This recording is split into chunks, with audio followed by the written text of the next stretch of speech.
Ooh, so many people today. Exciting.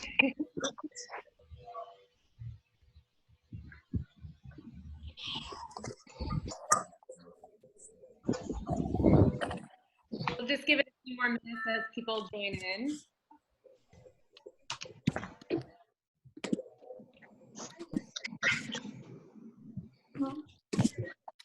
Which one do you think I should go on?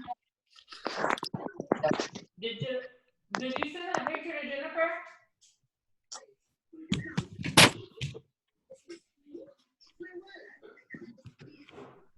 Joseph, did you send that picture to Jennifer? Did she say anything back?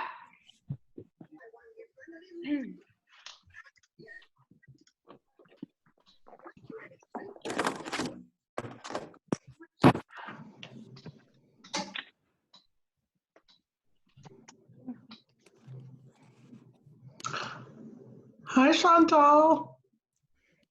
Who said hi just now? Amira. Wait, where are you? Amira! Hi. Peace from Dallas! How are you? I'm good. I'm so glad to see you with a smile on your face. Thank you. Likewise. Are you at home or in the office? I'm home. I'm actually, yeah, we've been out of the office for a month and a half. Wow. Well, I've been lucky enough to be able to come into the office to keep my sanity. I have a daughter home from college, and although I love her, it's really nice to come into the office.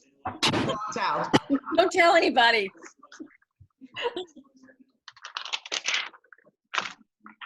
We all love our children, right? Love them so much. Hi, Kate. Hi. Oh, there's Katie. So many people on. This is awesome. Hey, Katie.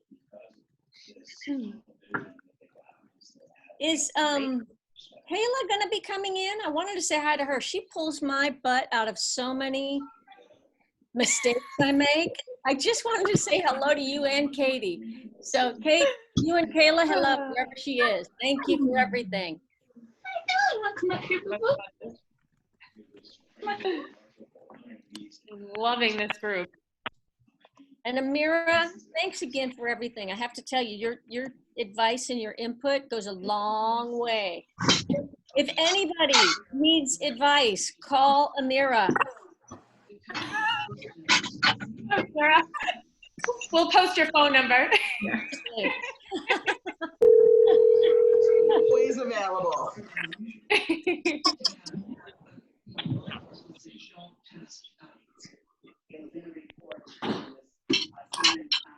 All right.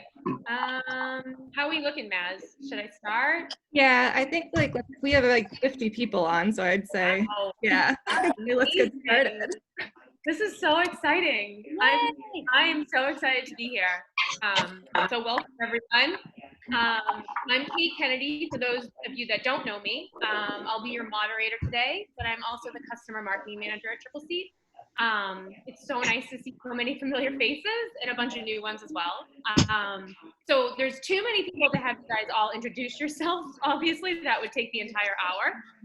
But if the Triple C team could just introduce themselves quickly. Whoever wants to go first. Yeah, I can go first. So I'm Rachel, and I'm the event manager at Triple C. Hi everybody, I'm Chelsea. I am the West Coast account manager. It's so nice to meet all of you. Some familiar faces, I know I can't see everybody, and I am based in Las Vegas. I am Nicole Catato. I'm marketing manager for venues and EventUp, and I'm based out of Boston. Hey, I'm Lisa. I am the hotel marketing manager, and I'm based out of Atlanta. Hi, I'm Christina Janitas, and I am an account manager in New York. Sorry, Azure, I started talking over you. I'm Azure Collier. I'm the content marketing director, and I'm coming to you from Brooklyn, New York. Hey guys, I'm Lacey Youngren. I'm the VP of Marketing, and I'm coming to you from Maplewood, New Jersey. I'm Katie Reineke. sorry, called Katie R internally, so I'm used to that. I am lots of Katie's, Kate's, cats on this side. I am based in Los Angeles, and I am the Southern California and Hawaii Regional Sales Manager. So glad you guys are all here. It's gonna be fun. Is that everybody? I can't, like, there's 3 pages. I can't I believe think it. we can get started if nobody else. Yeah. All right, cool. All right, so welcome everyone. Today is our 4th social hour, and we're really excited today to talk about how the hospitality industry is preparing to open. I'm super excited about this topic just because it's the word reopen is in it. We want to hear from as many of you as possible. So, you know, these social hours were created to open up the line of communication between hospitality professionals to share their ideas, ask questions, blah, blah, blah, et cetera, et cetera. So please don't be shy. We'd also love to know who you are and where you come from, your job background, et cetera. So before the first time you speak, if you could just give us a quick rundown or intro, that would be great. So as I said, I couldn't be more excited about this week's conversation because we're finally talking about what all of you are doing to prepare to reopen your venues. And hopefully a lot of those things, along with their outcomes, will be positive. Obviously, the road ahead is still a long one, but we can at least use this time to share our ideas, actions, suggestions, all of the great stuff for reopening venues. I do have a little bit of background. I'm sure you guys are all very familiar with who's opening and who's not right now, but restaurants in several states have opened their doors for the first time to on-premise dining, or plan to do so in the coming days. So the rolling reopening started with Alaska last Friday, and then next was Georgia and Tennessee, who opened their doors this past Monday. The other states opening up include Montana, Iowa, North Dakota, Oklahoma, Nebraska, and Texas. And I think Florida as well. I don't see Florida on my list here, but I believe Florida as well. And just a quick little tidbit, when Texas does reopen this Friday, the number of potential open establishments in the country could double, as Texas has more restaurants than all other states combined. So Texas. Kind of a cool little tidbit. Full of stats if you guys want more. And to get the ball rolling, I wanted to call on somebody that I do know is on the call today, Ollie from A. Marshall Hospitality. They have several venues in Nashville, and I believe a few of them opened for on-premise dining on Monday. Am I correct, Ollie? Yeah, so our Nashville locations did not open on Monday, but all of our other restaurants did because they're in other counties. So the way Tennessee is the whole state did not open. All of the, I think 89 counties opened except for our 6 metro counties. So Davidson County, which is Nashville, is one of those. Our mayor actually extended our stay-at-home order this morning until May 8th. So as far as Nashville, we opened our 2 stores on Wednesday for takeout and curbside, but the rest of our stores are open for dine-in at 50% capacity. Oh, wow, you got 50%. That's great. Yeah, so we've, I know Kate and I kind of chatted a little bit, and she wanted me to share some stuff that we've been going through. Just to show y'all, I have pages and pages of sanitation and training that we had to go through of what we're doing as far as sanitation stations, trying to do contactless payment, keeping our gloves and masks on, changing our masks, sanitizing everything when the customer leaves. We're taking staff temperatures when they arrive. We have a note on our doors that say to the customer, if you have any of these symptoms, please don't come in. And yeah, so a list of things. One of the fun things I wanted to share with you guys is we did, instead of having menus, because obviously with the sanitation, you can't really have that right now, and then not waste so much paper, we're doing QR codes on the table. So the guests scan it with their phone and the menu pops up. Can you type in QR codes? Yeah, QR codes. Yes. So if anybody does want information on that, I can put my email on there because our marketing director put together a tutorial on how to create those. And we're finding that customers are loving that. And it kind of helps from having the waste of paper, because you can't give regular menus right now. We do have some in case, like when we brought it up, I was like, hold up, my dad still has a flip phone. He's not typing in a QR code. And they were like, no, we do have those for those customers, but we're asking them to take them with them. So we're not reusing them. So any questions y'all have on reopening, I'm happy to answer. It's been a very exciting and educating week.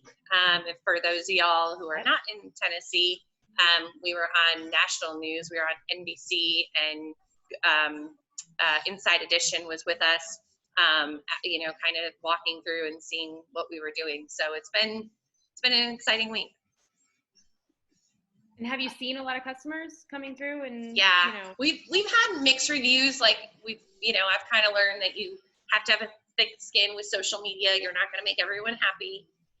There are those customers who are like, oh, how dare they open? Like, make their staff come in. We didn't make our staff come in. We called them and said, hey, we're opening. Do you guys want to be there? And they were like, yeah, we want to get off the couch. We want to come back. So we are having those regulars that are coming in. Our first customer in Franklin was the mayor. And they're thanking us for being open because people are sick of, cooking or doing takeout. And, a couple people said like we did takeout during it, but it's just not the same as being able to sit in the restaurant with y'all. Yeah. I had a question about the temperature taking. Last time we were talking, you guys had talked about taking the customers' temperatures. Are you guys doing that or just the staff? So we're doing just staff right now. It's not required. Our retail establishments open actually opened yesterday. Wait, what the hell day is it? Yeah, Wednesday. It's Groundhog Day. I hear you. Some of those places are taking customers' temperatures. Again, we're not requiring it. We're doing the staff temperature. I don't know what Davidson County is going to be doing. My GM was actually on a call with the mayor today about when we do, and they are going to be requiring everybody to wear masks in the restaurant. And if anybody does have an illness as far as staff, we need to report it to the health department. So I think Davidson County is going to be a little bit stricter when we do reopen than the state is. I know when I was on the call last week, we joked around about Georgia, and our illustrious governor decided to open gyms tomorrow, which makes absolutely no sense to me why anybody wouldn't want to go to the gym during this.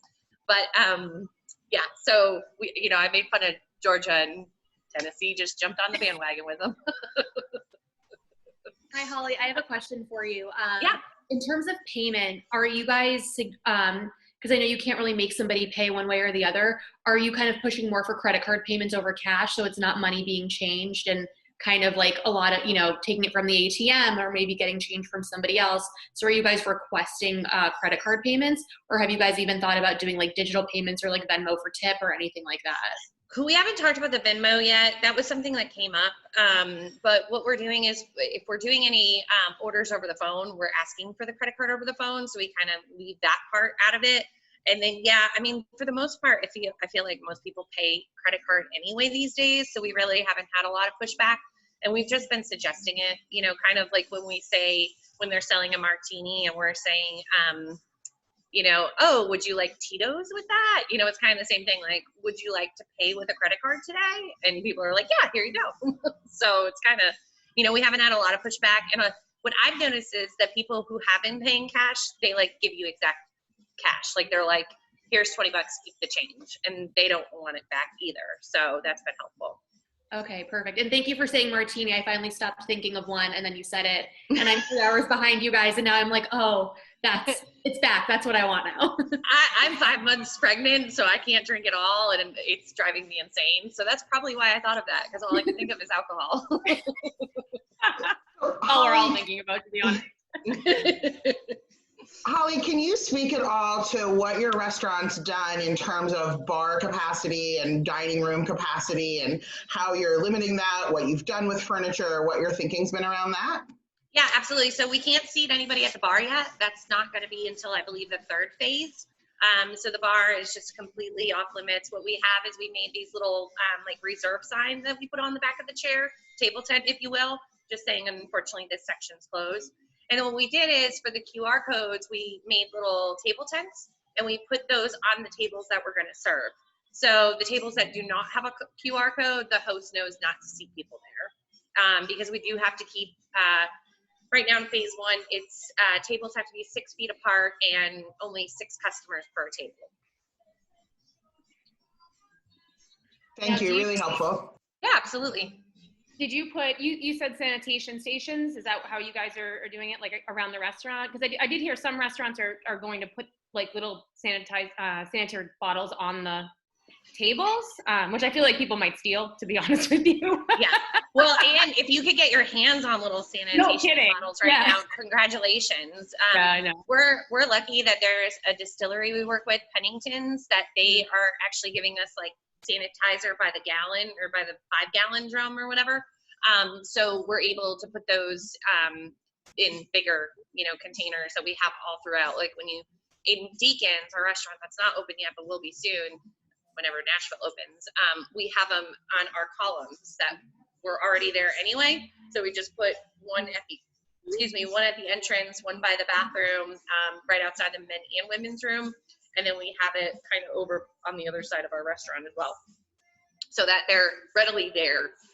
We had sat down at one point in the beginning and talked about the sanitizers, or maybe like a sanitizer wipe, like the wipes you get when you have barbecue wings, but they're damn near impossible to find right now. Yeah. Have you guys talked at all about when you're potentially even thinking about doing groups again and PDR and stuff like that? I'm just curious if any conversations have been started. I giggle because I had a bride the other day that, man, I wanted to take her and smack her upside the head so well, hard. they're brides. That's a different That's a whole other. It's like, so you're telling me if 30 of us show up on May 30th, you're not going to let us in? I'm like, well, I don't know what the governor is going to say. We're going with the phases. So in our first phase, it's gatherings of 10 or less. So as long as your group is 10 or less people, again, we seat you in our private dining rooms, tables of 6 feet apart, blah, blah, blah, blah, blah. Phase 2 will be 50 or less, and then phase 3 will be 100 or less. Phase 4 will be unlimited, which I don't see phase 4 happening for a while. So we're keeping in contact with our groups. On Monday, all my sales managers reached out to their May groups, and majority of them were like, we were going to reschedule, we just haven't reached out. And we've just been, I've put a template together for them to share, and it says just that, like, these are the phases. Right now we're at phase 1. Phases can, go anywhere from 14 to 28 days, pending, health and government mandates. And, once you say that, it kind of gets you out of it because, I don't see us doing a group of 100 until probably June or July. And I think that's a stretch. Yeah, absolutely. Do you, like Leisure and I were on a webinar today and the other day that they were talking about treating these smaller groups of like parties of 10, sort of like mini private events, and having them pre-order the food, prepaying online, like that sort of thing. Have you guys done anything like that? Or yeah, we had a group, like as soon as we opened on Monday in Columbia, we had a group that wanted to do like a 3-day meeting with us next week for 10 people, and we were like, okay. So we put it together a contract and did it through Triple C. So for those kind of groups, it's kind of perfect because we take our payment through Triple C anyway. So we just act like they are a group, send them a contract, so that way it helps us with, guarantees of food and everything. Especially because right now we're on limited menus. None of our restaurants open with a full menu for obvious reasons. So that's kind of helped too. So a little shout out to Triple C. If you don't take your payments through Triple C, you should. Thank you very much. Got you, Kate. I got you, girl. Holly, I have a question for you. Now that you're back up and running and people can leave and dine out in these groups of 10, are you finding more large group catering and to-go orders, or people who actually still want to go out and dine? No, we're finding more people want to come out and dine. It's the 2 to 4 people. As far as groups are concerned, because I was like, let's push catering. I mean, we've barely gotten any. We do have to-go packs that we put together from our Puckett's brand, which is barbecue, meat, and 3, and that feeds 4 to 6 people. And we're finding that we are getting into like communities that way, and businesses that are open, they're, you know, sending out an email to their staff, and their staff is saying, yeah, we want to bring food home for dinner. We don't want to cook. And so we're getting that. Whitney Ecker, who is on this call as well, she could speak. She's the guru of community outreach. She's been doing tons of those through her company, hitting different neighborhoods and doing bulk drop-offs way more than me. Thank you. Whitney, you on this Hey, call? Holly, I have a question about your restaurant. Are your staff wearing gloves? Yes, and we're changing them constantly. That was a fun little thing. I think it was like inside, it wasn't Inside Edition. It was one of the local news outlets. Our server had her mask on and touched her mask with her glove, and like people went nuts and were like, ah, da, da, da, da. And we were like, chill out. She went in the back, she changed her gloves. Like, obviously those people aren't in the hospitality industry, but yes, we are wearing gloves and changing them constantly. I have a question. How has your social media changed now that you're open, and how are you, we're all trying to build sort of that public confidence of, you know, are we getting antibody testing? Are we doing, what are we doing that's pushing people over the hump that they want to step out of their front doors? Yeah, what we've been doing, even while we were open for to-goes, is live Facebook and live Instagram. Sorry, I'm not down with the wording, so whatever the cool stuff is. But we found that we were getting tons and tons of hits when we would do a video, and we had no idea why. And what we chalked it up to is people are just home and bored, and they're watching a video that they normally would have scrolled right past. And what we're doing is we're taking pictures of our staff, you know, with their gloves and their masks on, and, you know, doing a shout out when each one opens, and just trying to kind of keep engagement that way by saying, like, come on out and join us. If you're not comfortable, we still have to go in curbside. And, you know, here's the things we're doing, and kind of doing little blurbs here and there. And that's been pretty good so far. I got a great email from Deacons, actually. I saved it. About You did? the pickup. Yeah, because I'm on your email list. Yeah. Oh, Kate, you are so awesome. Oh, thank you. Like, why are you on your email list? I'm here for Deacons. I'm not delivering to Boston, girl. I'm not doing it. I know, I wish. Believe me, I wish. Holly, we have a question from Amy on the call, and she says, are customers required to wear masks? And if so, do they take them off when they're eating? How does that work? So Tennessee is not requiring people currently when they're out to wear masks, but yes, if you feel comfortable, I have mine, it's not with me. I wear it when I'm out and just take it off when I eat. There was some weird social media where somebody was like, if we go out in our mask, how are we supposed to like eat, or something stupid like that. But I think it's more the establishment, recommendation of what they want to do. We're not requiring it, but I've seen like companies like Costco are going to start requiring it. And I've heard of some retail businesses that are open, that open this week, that they are requiring, they're taking your temperature, making you wear masks, that kind of thing. And a little shout out for anybody who's trying to think of promotion stuff right now. I've seen a lot of companies that are starting to do the mask with their logo on it. And so if you're trying to think of a fun little gift, that's the gift right now. I know if somebody sent me a mask, I'd be getting one. Yeah, where's my triple seat mask? That's all I'm saying. Where's my triple seat mask?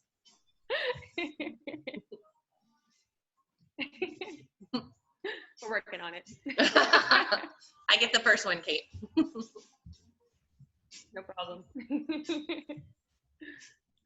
One of the anyone things, else in an area? really quick, one of the things they did bring up in the call that my GM was on today was about being careful about discrimination when you are bringing staff back, and you're asking them to when you're asking them to come back to work. If they are in that at-risk area, you have to be careful. If they don't feel comfortable coming back, you can't push them to come back, because they made a comment about possibly in the future you're going to see some, I don't know if they're going to call it lawsuits, but people saying like, I got sick, they required me to come back, like it's on them type thing. So they did caution that about being, being accommodating to your staff when you ask them to come back. But employers can ask for a doctor's permit that a person can come back to work. Correct. So, but there's people like me, I'm 5 months pregnant, I'm considered at risk. If I didn't feel comfortable coming back to work, technically they can't force me to come back to work. Granted, I could lose my employment and that's on me, but it's just being careful about how you're wording it and that you're being empathized, whatever that word is, to those staff members that are in the at-risk. Have you guys thought about but asking the people that are coming back to possibly sign something saying like, I'm coming back on my own volition, I'm comfortable coming back to work, like I was in no way like forced to come back? We haven't done that yet because we haven't had that pushback yet. Like I said, most of the people, because we're hiring people back in waves, we didn't bring our whole staff back on right now. So we kind of went through wave 1 and those people that want to come back, great. And then we're going through wave 2. For us, because we have the small business loan, we have to have a certain percentage hired back by a certain time. So at that point, as it gets closer, then we might have to get a little more, pushy about it. But we haven't had that issue yet. Okay. We have another question from Marissa. What is your group menu like now? Is it choice of type situation? We haven't changed it yet because we haven't had any groups yet. Those groups of 10, we're doing plated menu. We're in the talks about what a buffet is going to be like, what family style is going to be like, if that's even going to be an option when we reopen completely to groups. We don't know. One of the conversations we talked about for buffets, if we do go forward with them, is having servers serve them with masks and gloves, and doing the service that way, and we won't be able to necessarily let customers serve themselves anymore. So would you consider like a buffet for a group of 10, or would you just say no, that's not no, because for us that doesn't make sense to make that much food as it is. Yeah, it's a money loss on that. That's true.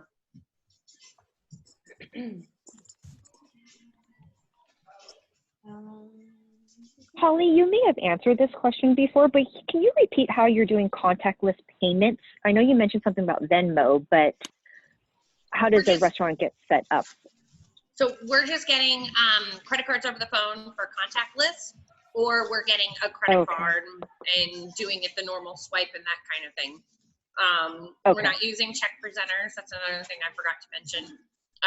And we started using our standard theme pens, whatever they say, buckets, and we let them keep the pen. So we don't, if they can leave it, then we have to sanitize it before we use it again. Right. Okay, perfect. Thank you. Yeah.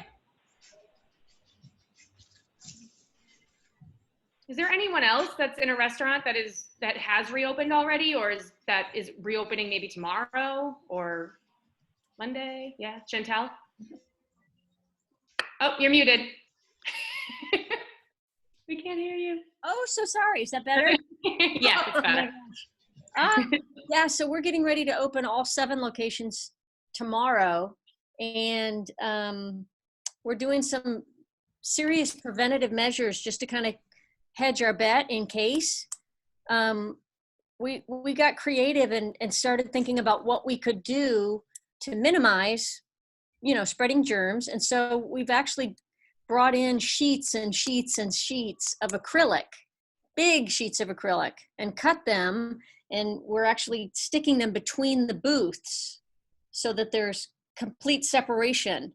We're actually doing room dividers out of clear, like a shower curtain-like material to section off the dining room so that we can maximize our footage. We're so getting. Will you sit people in every booth instead of doing like one and not one and then like every other? Or are you going to sit people because of those dividers at every booth? We're going to try to sit people at the booths, every booth with those dividers, and see what happens. But we're being very careful on the floor with where the tables are positioned, and we're looking at how many linear feet per person and per seat do we need to really space these tables. Chantel froze. Missed it. Where is she located? East as possible, because in Texas, our limitation is 25% of occupancy. So it's a really challenging place that it puts us in. And we're only doing it by reservation, and you have to call the store. We're not using Open Table right now. But that's just to start this weekend. Right. Since they announced the opening on, when was it? Monday, Tuesday, I think. Yeah, I think it was Tuesday.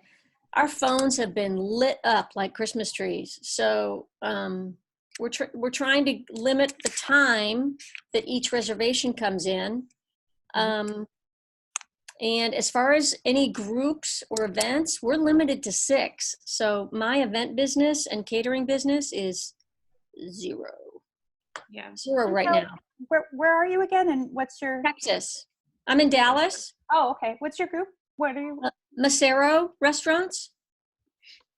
And so for me, I'm looking at and was very interested in your templates that you were putting together, Holly, for the phases, because that can help me down the road when people do start looking at rescheduling.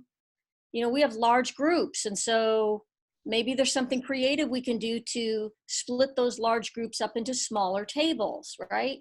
And keep them 6 feet apart. I don't know yet, but I sure do want to get creative to see what we can do to accommodate people for 3rd and 4th quarter, because it's coming. Oh yeah, I'll put my email address in for everybody, and if you want to reach out to me, and I can answer anything or send you what we have. Yeah, that'd be great. We also, Kate and I heard on the call that we were on that a lot of people, like she said, are going to end up doing just a la carte seated time slots, kind of like, you know, how some of the tasting menus do it. Well, there'll be a 6:30 seating, an 8:30 seating, you know, whatever it may be. But that way they can control when people are coming, when they're leaving, and they would pre-select their menus. Does anyone on the call have that kind of in their plan, or not yet? We're a large only corporate event and specialty social events, and we're talking to the groups now about the groups actually arriving. They have a preset time when they can arrive, so we have a 15 to 20 minute, 25 minute window of time that they can arrive, and then when they go to be seated, there's also going to be waves of time. So basically they won't be passing each other in narrow, you know, venue hallways at the same time. But it's going to take, you know, a lot of creativity and coordination. And I think that there's a new wrinkle now. They're talking about closing all the public toilets. Yeah. So and Leanne, you're in Miami, right? I'm in Miami, yes. Yeah, we're not going to be open for, I mean, we'll be open for smaller groups. My first event is 90 people in June 30th or June 20th. And we're a ship. We're at the big seafair. We take up to 600 people, 800 people. So we're actually probably going to have to move it out of the Dade County, and either we're going to bring it to Naples or go up the coast and actually hold events in the 3 counties that are locked down. They're going to be locked down for quite some time. It's kind of amazing that you can move your business. Yeah. I have a question. I'm based in New York City, and I know there are a few other people on this call based in New York, and I think we're still personally quite a ways away from a lot of the phases that you guys are at right now. I don't know for sure, but it seems that way. But I, along with the rest of my event sales team, was temporarily furloughed / laid off. So I'm a little disconnected right now from like higher level leadership decisions and what's happening and next steps. And I want to know if any of you guys who are based in New York who are still employed and in contact with your higher ups, if you've heard anything, timeline wise, next steps, just any insight as to how your groups are looking at reopening, when you're looking at reopening, and just any insight you have in that direction. I can answer a little bit of that. This is Amira with Rosa Mexicano. Hi. So we were actually also all furloughed. All of our restaurants are closed until this week. So we got PPP funds, and so we are back on payroll. And of course, that sort of leads to the interesting question of like, what does that mean to be back at work in this environment? And so, well, we are in a place yet where we're talking about formal phases. Our 2 of our 3 New York restaurants are open for takeout and delivery. We're going to get our other 5 restaurants that are all in major metropolitan areas that we're all still on lockdown where we are, open for takeout and delivery. And then whether it's 4 weeks from now, whether it's 6 weeks from now, like whatever that looks like, starting to then roll into a la carte in-house. And I think that unfortunately, private dining, as we see things like Salesforce suspending all in-person meetings and conferences through the end of the year, and some other really big players like that sort of drive the flows and ebbs of our business, I'm hopeful that we're back at it in Q4, but I am realistic that I don't see it happening before then. I think my company sees it happening faster, and time will tell.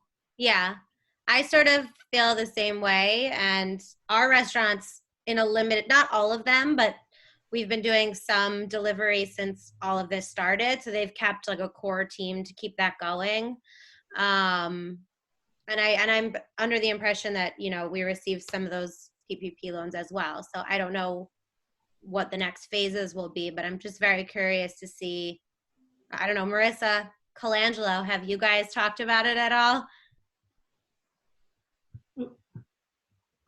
Hi, everyone. Sorry, I was muted.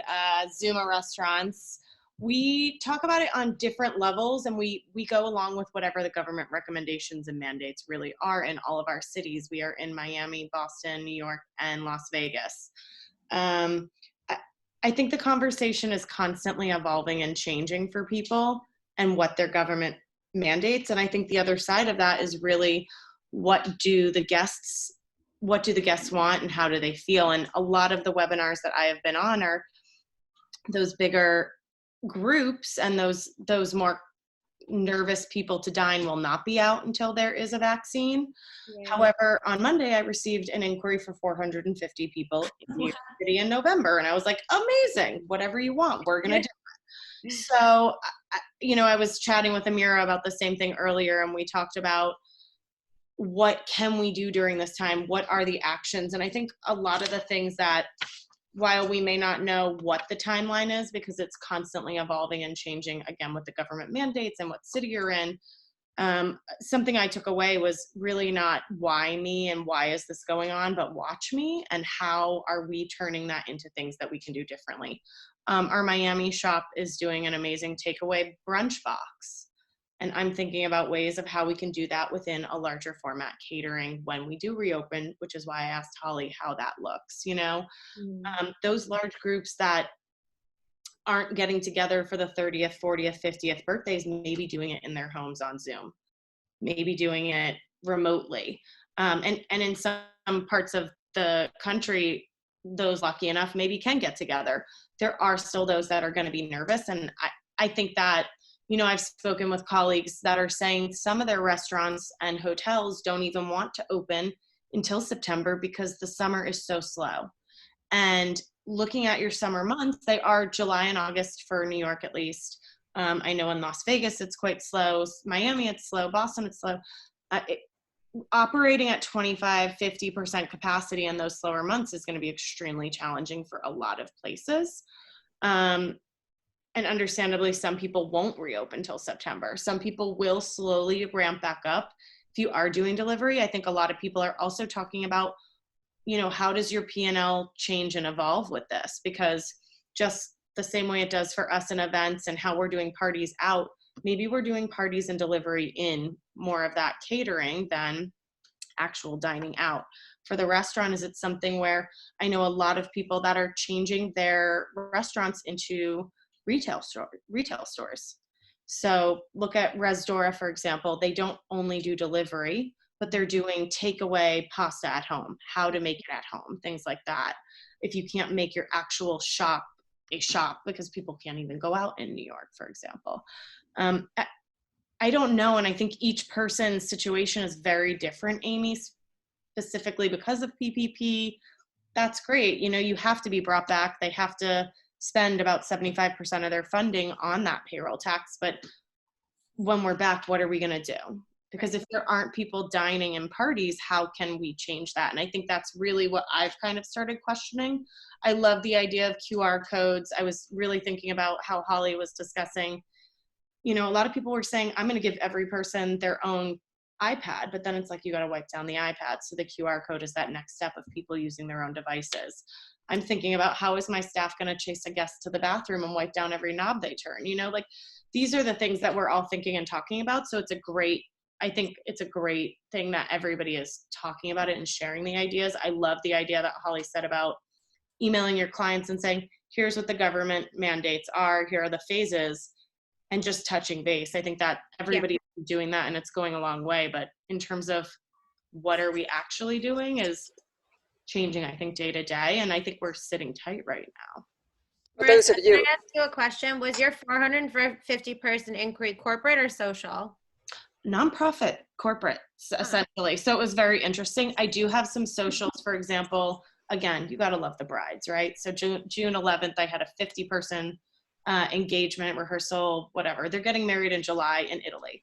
Her aunt is planning the party, and she and I were on the phone yesterday, and she said, I really just don't think they're going to allow 30 to 50 people. I'm like, you're 1,000% right. If your niece wants to keep the date, you can certainly leave it on my calendar. And when people say you still can't do it, we'll move it then. She's like, well, she's still holding the wedding in Italy. I said, arrivederci, won't be seeing you for a while because you're not getting back in after that. So there's a whole emotional attachment for these people with the social events. I sent a contract out this week for a first birthday party on June 7th. I got on the phone with him and I said, you understand before I send this that this likely is not going to happen on that date? And he's like, no problem. Can I change it? Absolutely. So he just wants the contract and to book and to look. Has he actually signed and paid? Not yet. Yeah. You know, so it is a little bit of that give and take. You know, I have some large buyout contracts out from during Corona they were asked for right after everything closed down, but now they're holding on to their funding because they just don't know what's going on. Oh, yep, we're still having that holiday party. Please hold that date. We're just waiting until we know more before we can release, you know, $50,000 deposits and things like that are probably going to be needed for them to keep their payroll going. So it's a little bit of a cat and mouse and a waiting game, but I think this is a marathon and not a sprint in a lot of ways, because I was on a call today as well with the CEO of Airbnb and a couple of other financial people. I can't remember the name of the capital group right now, but they were just saying it's tough now, but we have to hang tight because in a year we're gonna come back stronger and we just have to wait for that. So I thought that was a really great positive reinforcement, along with I love the triple seat stats. Thank you very much, Triple Seat and Event Up. Thought that was a great way for us to really factualize and put the data into numbers, because events are great, but unless you have the numbers to back it up, nobody above us wants to really hear it. So it was great to see that data in hard numbers that people are rescheduling. And truth be told, most of them are after January 2021, but there are those that are, I'd say about like your pie chart said, 20 to 30%, I'd say 30 to 40, depending on where you are, will happen within this year. But I hope, Amy, we don't have a set plan or timeline like you're asking, and even the conversations change every day, so I don't even ask very much anymore. I just wait and hang tight, but I think it's going to be a slow and steady recovery, and when the government says we can reopen, I think we'll slowly get into our normal practices of how do we sanitize, how do we do these standing buckets, how do we do this contactless payment on everything now, all these steps. But maybe that slow ramp up will be good for us in events, because we need to figure this all out before we go, okay, great, let's let 50 people in. I love the idea that I'm sorry, I can't remember who was saying it, but they're timing their arrivals of guests. That's me, Leanne. Leanne, thank you, because there's so many people. I'm 1 block from Zuma. Oh my God. Go there often. We need to connect after. Yes. But I just think that's a great idea when you do start having those groups come back, and keeping that comfort level and really keeping in mind how you would feel as a guest. I think if we look at 2 very successful models that I see here I'm actually my Naples home, it's Costco and Trader Joe's. I mean, everything from the very first day they put out, this is what we're going to do. They were very dogmatic about it with their staff. They had everything taped on the sidewalk. They offered you, complete alcohol wipe down. 10 people are allowed in. By the way, on the plastic dividers, it's Costco. They hired, a friend of mine actually supplied the entire staff. Every customer, they wipe down every divider before the next customer is admitted into that cashier. And now, so everything, and the customer can no longer take anything out of the basket. So there's another person now that takes everything out, puts everything back in, then they stop, they wipe everything down, and then the next person can come in. But I have to say that the confidence level in those 2 stores is extremely high. I watch social media here, and people are, they point out, oh, this Publix isn't doing it, and this Walgreens isn't doing it, and don't go to that CVS because, they're not making the aisles one way. That's another thing that we're going to have to do, is make the aisles one way so people won't pass. But I think it's all going to get down to testing, and unfortunately, we're going to, because we're also controlled by the Coast Guard, we have to do antibiotic testing. So for my staff, so that's the access to that is going to be just huge, because we've been offered it, but unfortunately about 30 to 40% of those tests are all bogus right now.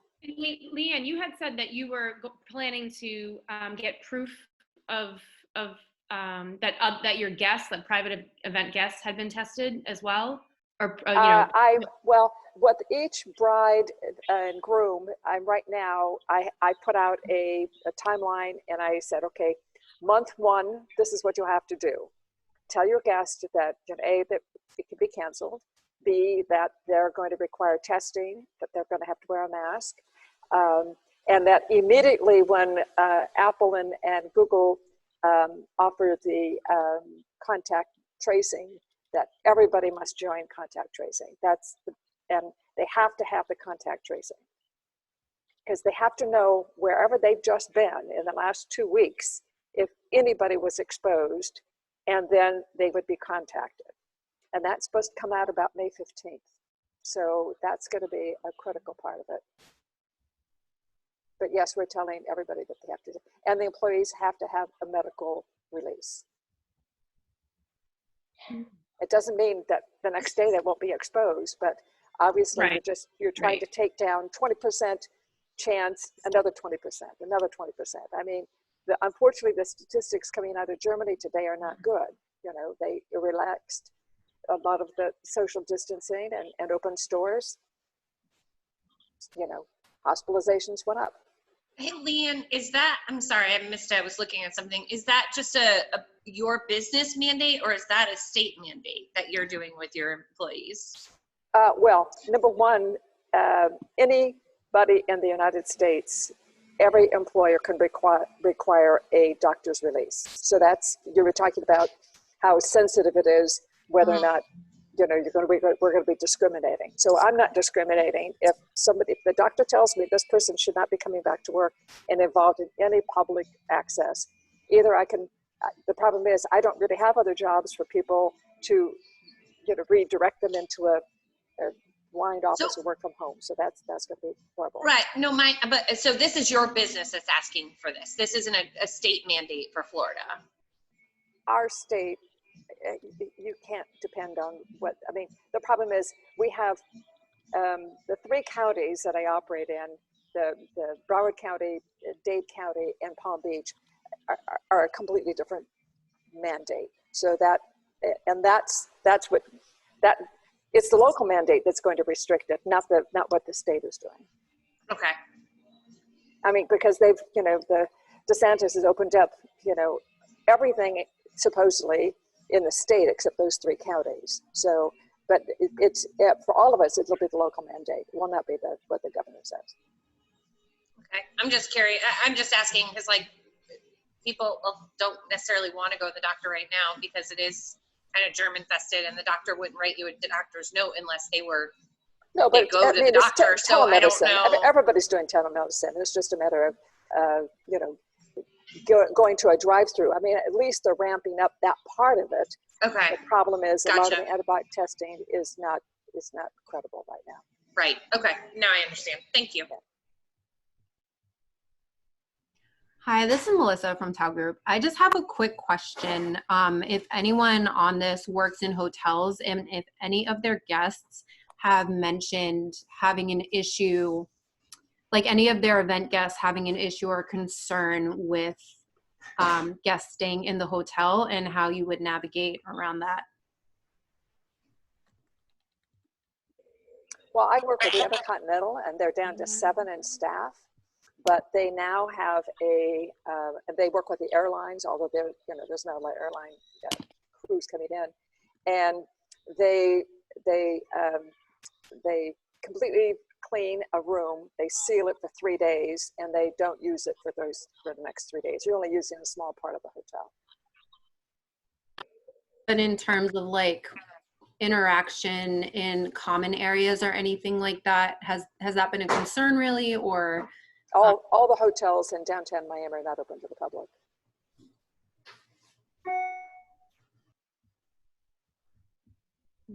I know Rebecca is on the call too. How's Vegas? Well, we're still closed. Our governor just till the 15th. So we're waiting at 5 o'clock tonight. We're going to get our reopen plan, and we're connecting to California, Colorado, and a couple other states around us to have a plan together as one, apparently, which is very different. So I know from other hotels, my husband is a general manager in a large resort, and they already have their thermal scanning. Security is going to be scanning at all entrances. It's going to be limited entrances and exits. It's not going to be as free as, of course, in the past, you can go in one way, out. Luckily in Las Vegas, we have a lot of security anyway, since we're attached to casinos. So a lot of the manpower, not all games are going to be open. So they'll be using additional security as health, I don't know, health police. I don't know what you would call them, but they have a lot of technology they're bringing over and a lot of money. So I think that when the casinos are ready, the big resorts open, guests will feel very, very confident and very safe. And from what I'm hearing, some of the groups that are staying that were booked in conventions that haven't canceled are going to have almost like even more of a private experience, because they're not going to be open to capacities. So for the groups that are actually staying through the summer, they're going to have a really great time because there's not going to be a ton of people around them.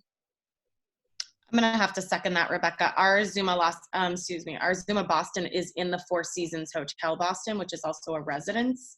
It's their second property there. They are open for their residents. However, the restaurant is not open. So to Melissa Moon's, I think it was Melissa Moon's question from Tao, we haven't had people be concerned with coming into the restaurant because they're not allowed in. So it hasn't been an issue for us in Boston.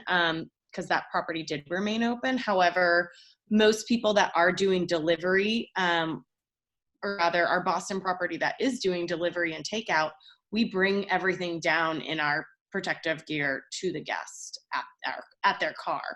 So it really hasn't been an issue for us yet there. However, we're lucky enough that at the Four Seasons in Boston, I'm sure that we will be partnering with them so that a lot of people, from what I'm hearing, are bypassing the check-in desk altogether so that they don't have to have that interaction and they go right to their rooms. Also, I don't know how your layout is in your restaurant, but a lot of people going to their hotels will be going straight past check-in to their hotel rooms and not even passing a restaurant. So hopefully they'll be ordering up into their room and it won't cause as much concern, but it hasn't been an issue yet because we haven't been able to open. Thanks. No, that's definitely great insight too. Our concern is just like, so one of our properties in New York is like Dream Downtown. So we have like the gallery space where like you have to bypass check-in to get to the gallery. And it's also the same path where like if guests are staying in the North Tower, that's how they have to get there. And just one of our conference clients was just like, okay, so what, I guess like what is the protocol? And because the hotel's been closed, it's kind of just like an ongoing strategic type thought process. But yeah, definitely helpful. For us in New York, we had a lot of questions. Just what are you going to do when you open, and what are your practices going to be? We reached out to our HR director, who provided us with some really helpful verbiage to provide all our clients with. Just, hey, we're going in line with the CDC guidelines, we're following the WHO, we're doing all these practices. So I don't know if there's somebody on your team that you can reach out to. Since you're not open and those protocols and those practices aren't in place yet, you want to, of course, make your client feel a little more confident, but how do you do that without telling them the wrong thing? I'd reach out to HR and maybe get a statement from them that you can use that says, you know, we're developing these practices, and when we open, we will be following the CDC and WHO guidelines and all that jazz. Hey, Melissa, I just want to jump on because I'm a huge fan of the Tao group, and one of our restaurants, Deacons New South, is across from, diagonal from the Dream in Nashville, and I go over there for happy hour all the time. That's awesome. That crab dip y'all have, I want it in a gallon container. I can pass along a message.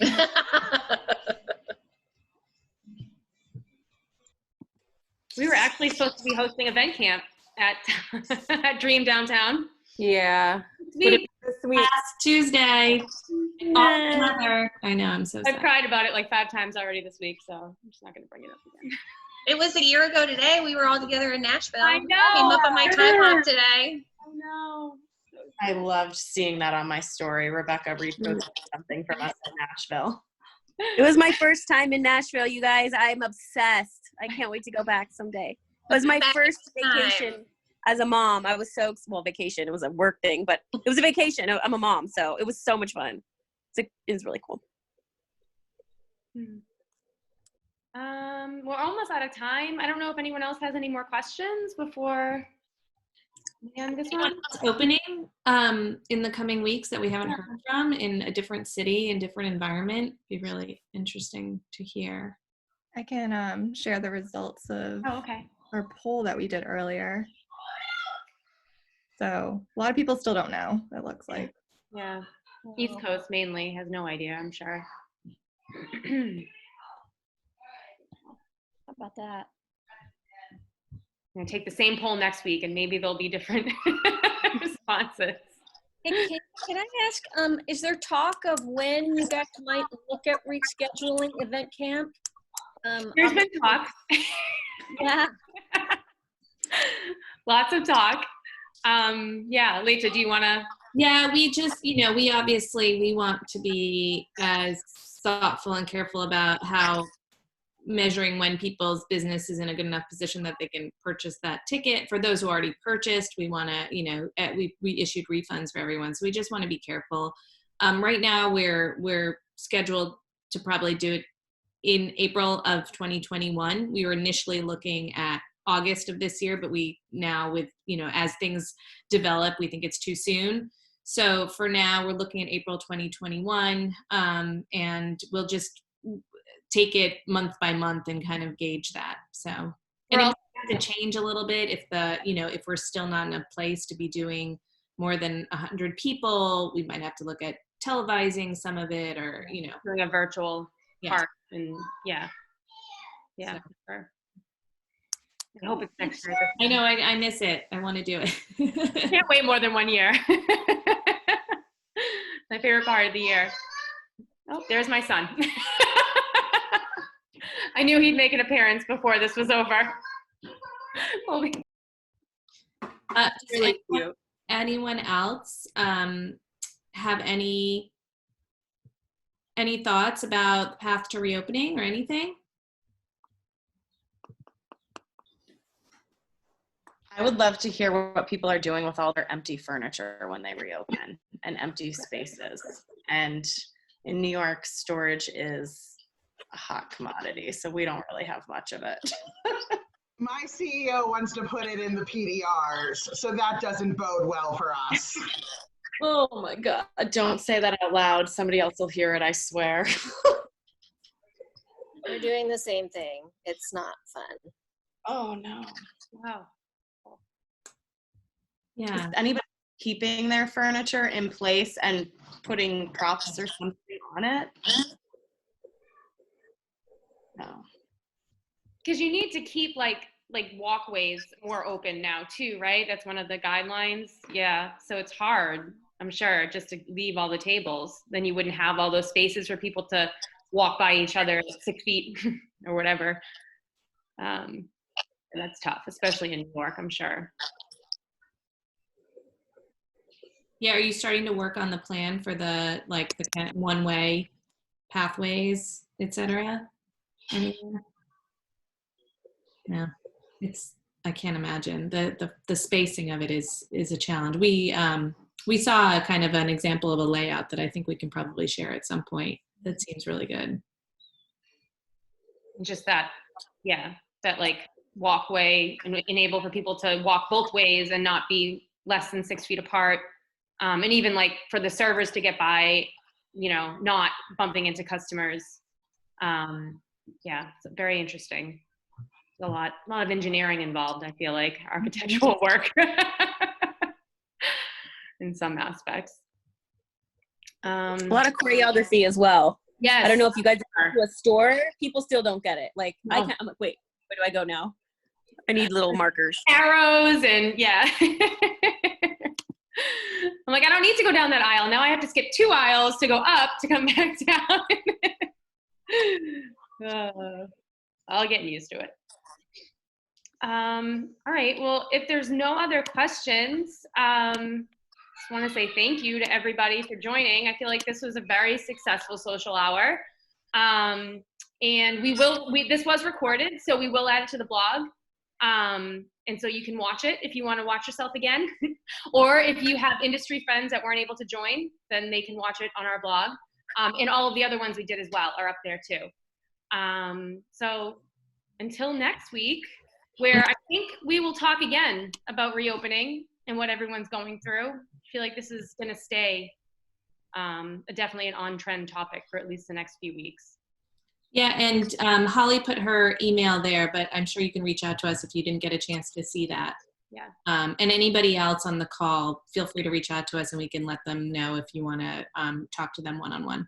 Yeah, and we put a survey in there too. So if you have time, just click on the survey so that you can tell us how if you enjoyed this, what you do differently, what you liked about it, all those good things. I also added, I did add one piece, like one little resource that I thought might be helpful to some of you.